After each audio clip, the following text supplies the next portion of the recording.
we'll guide you through how to get a Streamlabs sponsorship. If you find this helpful, consider subscribing and liking the video.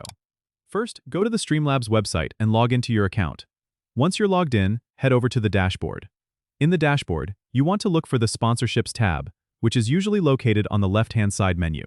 Click on that, and you'll be directed to the sponsorship opportunities available.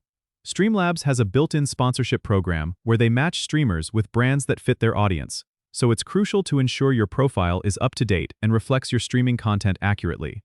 Under the Sponsorships section, you'll see a list of available campaigns. You can apply to these directly through the platform. Make sure your streaming channel meets the requirements listed for each campaign, as these can vary. For example, some campaigns might require a minimum number of followers or a specific type of audience. When you find a campaign that suits you, click on it to see more details. Here, you can apply by following the instructions provided, which usually involves submitting your channel details and completing any requested tasks to demonstrate your channel's compatibility with the brand.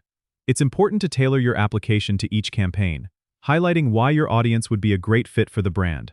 After submitting your application, you'll need to wait for a response from the brand, which Streamlabs will facilitate. Remember to keep your content engaging and maintain a good relationship with your audience, as this can improve your chances of getting sponsored. Don't forget to subscribe and comment if this helped you out.